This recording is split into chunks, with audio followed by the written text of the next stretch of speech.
और देखिए, Iran America जंग पर ट्रंप का बयान सामने आया है। ईरान के साथ सीज फायर जारी है। ट्रंप ने कहा खिलवाड़ करने पर कार्रवाई की। ये ट्रंप ने कहा डील पर जल्द हस्ताक्षर कर दे ईरान। ट्रंप का बयान।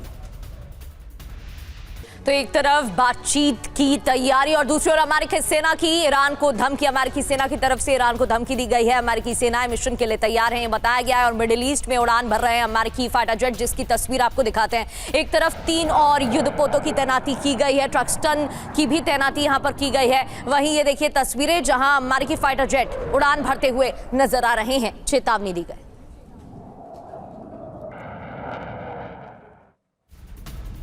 और अमेरिका की ईरान के खिलाफ जंगी तैयारी तेज। फारस की खाड़ी में भेजा E-3B ऑक्स विमान और समुद्री निगरानी को मजबूत कर रहा है अमेरिका। KC-46 पेगासस विमानों ने तेल अवीव से उड़ान भरी है। खाड़ी देशों की ओर रवाना हुए तेल टैंकर विमान।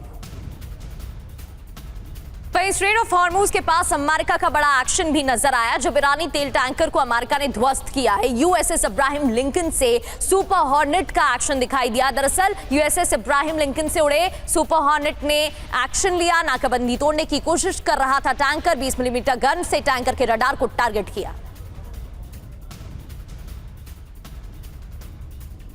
अमेरिका की कोशिश यही है कि हॉर्मुज पर ईरान का कंट्रोल पूरी तरह से खत्म कर दिया जाए। तो हॉर्मुज पर आर पार देखिए, हॉर्मुज एटॉमिक बम जैसा कभी भी बड़ा विस्फोट यहां हो सकता है। मोहम्मद मुखबर जो कि ईरानी सुप्रीम लीडर के सलाहकार हैं, वो ये बात कह रहे हैं। 2 और ईरानी झंडे वाले ऑयल टैंकर्स पर हमला हुआ है हॉर्मुज के अंदर, और यूएस मिलिट्री ने ओमान की खाड़ी में ये अटैक किया है। इसके अलावा यूएस ईरान में स्ट्रैटेजिक वॉर वेपर कंट्रोल के लिए भी फायरिंग की गई है। दरअसल वाटर वेपर यहां पर माफ कीजिए कंट्रोल के लिए फायरिंग की गई है, क्योंकि अब बेसिक चीजों पर जो बेसिक सुविधाएं हैं उनको टारगेट किया जा रहा है। मोहम्मद मुखबर की तरफ से तमाम बयान दिए गए और बताया गया किस तरीके से दबाव बनाने की रणनीति भी अपनाई जा रही है और आगे क्या कदम उठाए जा सकते हैं।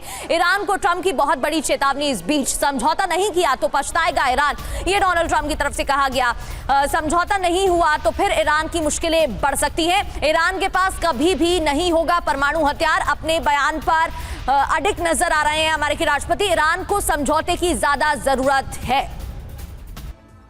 मनीष हमारे साथ इस वक्त मौजूद है, हमारे सहयोगी। मनीष, कई बार ऐसा लगता है कि देर सवेर ईरान के पास मिडिल पाथ नहीं दिखाई दे रहा। टकराव करता है तो आगे खाई है, और अगर अमेरिका के हिसाब से वो चलता है तो पीछे कुआं है। मतलब ईरान को भी दिख रहा है कि ठीक है, इसे थोड़ा प्रोलॉन्ग तो किया जा सकता है। कॉन्सिक्वेंसेस इस वॉर के क्या होंगे, शायद कहीं ना कहीं ईरान को भी समझ में आता है। ये बात बिल्कुल सही है कि ईरान के पास बहुत विकल्प नहीं है। बस ईरान टाइम बाई कर सकता है, और वो टाइम जितना करे, क्योंकि ईरान को ये पता है कि देर सवेर अमेरिका जब तक ईरान को या ईरान से संबंधित अपने लक्ष्यों को पूरा नहीं कर लेगा, तब तक अमेरिका और इजराइल या UAE चुप नहीं बैठेंगे। और चाहे उसमें जितना समय लगे, उसमें 2-4-6 महीने लग सकते हैं, उसमें 2-4 साल लग सकते हैं, उसमें 10 साल लग सकते हैं, लेकिन ये कोशिश लगातार जारी होगी। और उसका एक चरण अभी हो चुका है, जिसमें कि ईरान पर हमले हुए, ईरान की टॉप लीडरशिप को मारा गया, या ईरान की मिलिट्री में जो भी है, चाहे वो 25% खत्म किए, 40% खत्म किए। अब इसके बाद स्टेज 2 कब से शुरू होगा? तो स्टेज 2 शुरू होने से पहले क्या ईरान डील कर लेगा?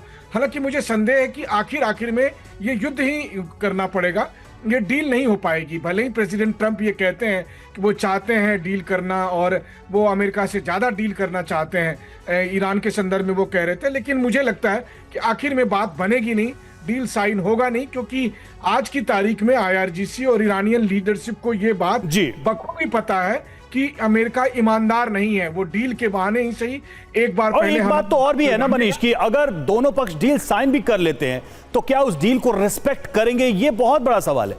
पिछले कुछ समय में हमने देखा है कि इंटरनेशनल ट्रीटीज हो, कोई डील हो, कोई भी पक्ष उसको रिगार्ड या रिस्पेक्ट उस तरह से नहीं करता है जैसा किसी दौर में हुआ करता था।